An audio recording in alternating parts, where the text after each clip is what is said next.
Well, Kwame, thanks for joining us here at the Medtech conference, and I'm really excited to listen to the story about Medtech Color and your mission there. Thank you. I appreciate the time. This is great. Good, good. So tell me about Medtech Color, mission, intention, how you founded it. Yeah. So Medtech Color really started in 2016 at AvaMed.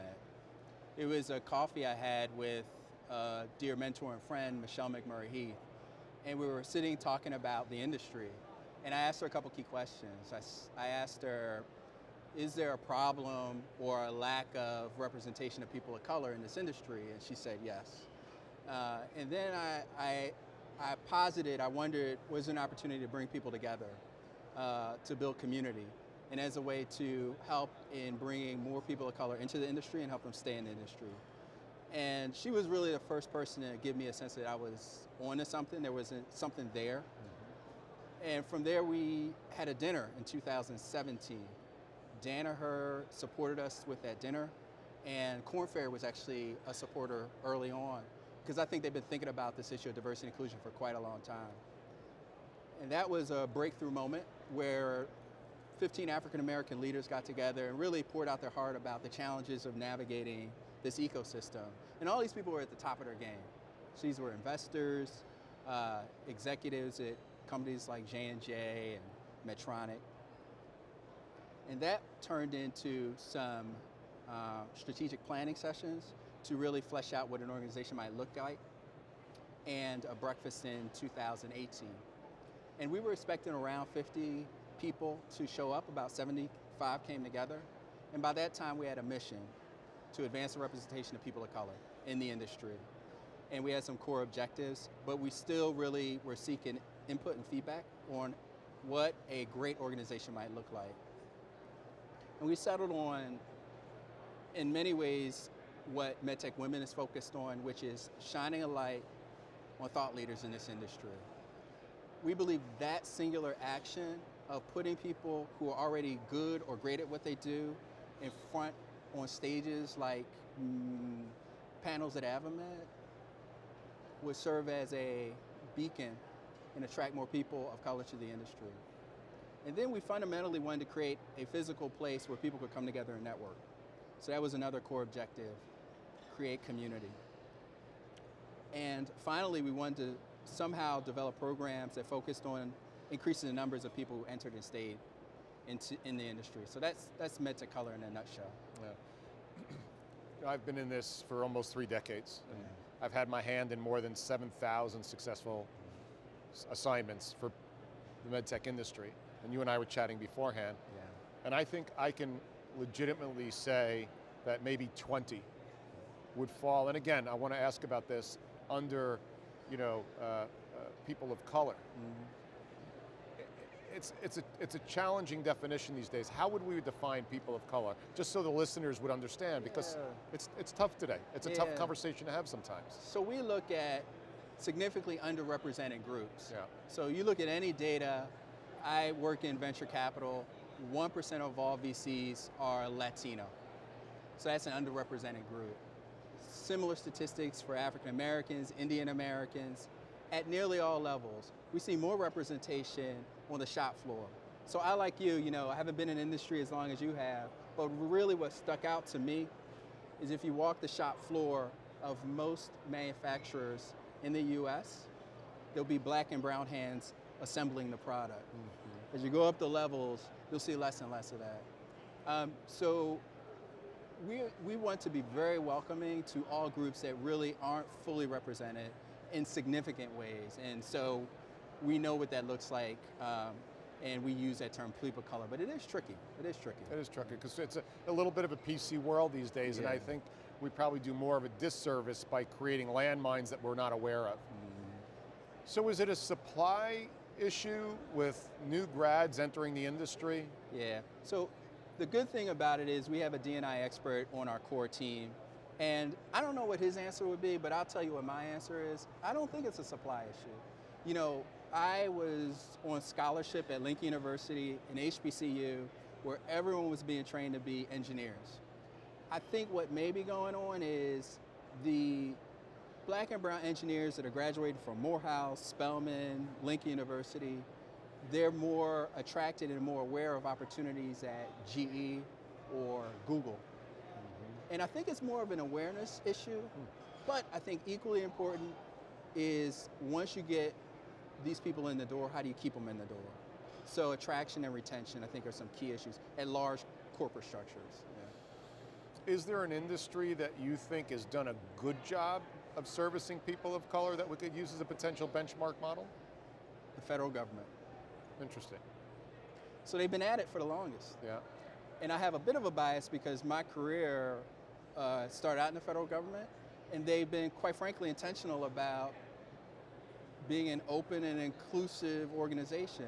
I worked at the Navy, I worked at the FDA, and it was never a scarcity of women or people of color in those organizations to the point where it was significantly noticeable. The numbers can always get better, but I think the federal government is doing a good job. Yeah. And when you look around, and you and I were chatting beforehand, you look around here, congratulations. You're the only person of color I see. And, you know, and I don't do this just to do it. I do really see it as an opportunity. I really do believe that you get people from different backgrounds at the table, decision-making positions. I do really think we can serve more patients. It's not, you know, it's not a throwaway line for me. Yeah.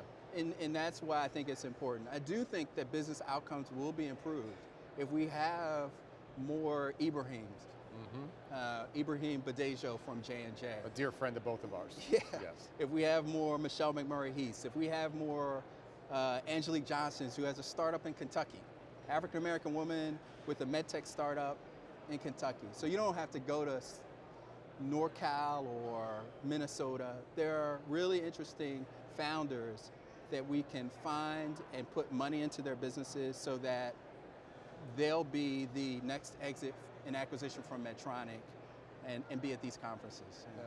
Does the medtech industry spend enough time in the STEM programs, and people of color aside, does it spend enough time showing little boys, little girls that medtech is cool? Yeah, so that's a great question. So, you know, there's a lot of data that shows that for women there and people of color, it's a drop up around 5th or 6th grade, right, in interest in the sciences. And I think part of it, and I know you've been in this industry for a long time, it's not a baby industry, but it's relatively young. And so the larger organizations have capacity to run programs or sponsor programs like that, where the more mature 100-year-old institutions, and some of them like J&J are 100-year-old institutions, they have the capacity to support those programs that on the surface are philanthropic, and they can go that early in the pipeline. I just don't think there are a lot of medtech companies focused on going that early in the pipeline, but I think it's an opportunity. Yeah. What can a person of color do to help themselves become more visible and become more of a candidate and create an awareness that they're in the medtech industry, or they're not in the medtech industry and want to move into it, which, whether people of color or not, it's tough to move into medtech because we're an ancestral business. Yeah. You know, it's interesting. I had an informational interview with someone who's looking to enter, and the advice I think it would be the same for anyone. I think it's, once you have awareness, informational interviews, putting yourself in position to make the investment to go to the very best conferences where there's density. You know, one thing about AdvaMed, and I don't know what your opinion is, but in terms of density of people focused in this industry and opportunities, everything from capital to a job at a startup to a job at corporate, you come here and you're in deal flow, like you're in the mix. And so I would save up. You know, it's not a cheap conference, but I would save up and make an investment in myself and plant myself in this 3-day event, because your hit rate is just so much higher than going to a third tier. What do you think, Joe? You know, I love when they ask me questions. So I think you're spot on, because you've got the key decision makers here. Yeah. So in a lot of other conferences, you've got, respectfully, you know, the salespeople in the booth. And then you've got the clinical people, and you got the docs. When you come to AdvaMed, pound for pound, you're rubbing elbows. I saw Kevin last night, Lobo, in the lobby, right? with Whitaker. And you know, these are all the CEOs who are here.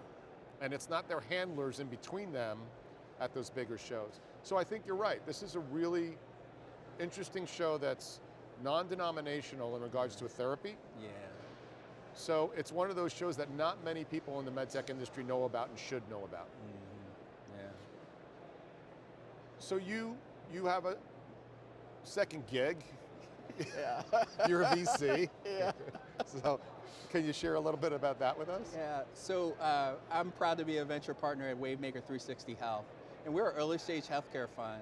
So it plays to my background. We have 4 partners, all come from different perspectives, but we're all in the healthcare ecosystem. One of my partners has been in a CXO at over 20 startups, so he knows what it means to raise capital.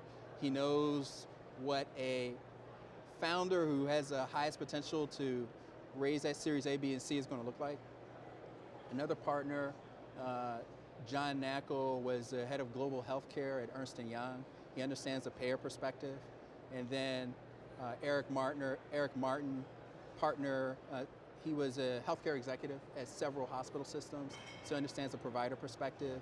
And I spent many years at the FDA. So we are a classic seed stage fund. We will invest globally, but most of our investments have been in the United States. And it's been everything from digital health to diagnostics, so that's what we do.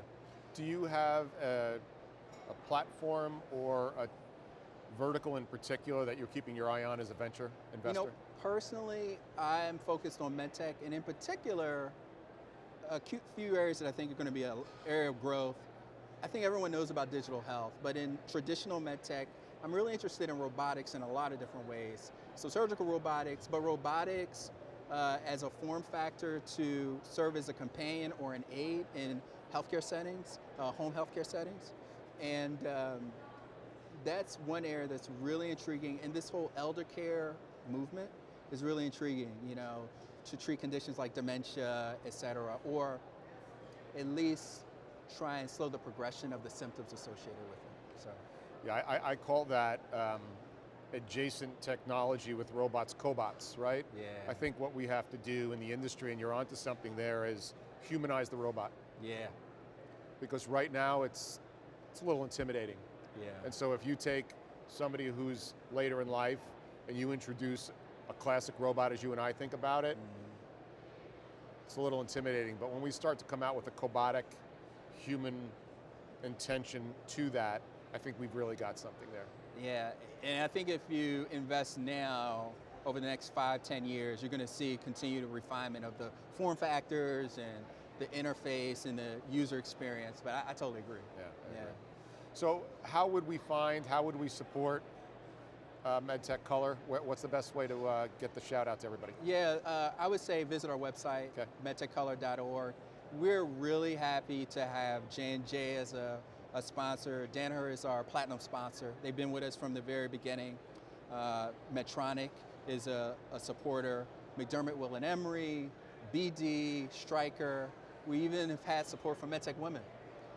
But we would love to expand our network of corporate sponsors because we believe that we have mutual interests and there's alignment there with many of the missions of organizations that are large and have capital and interest in this space. So that's what we want to do. Well, I appreciate you spending time with us and sharing the story.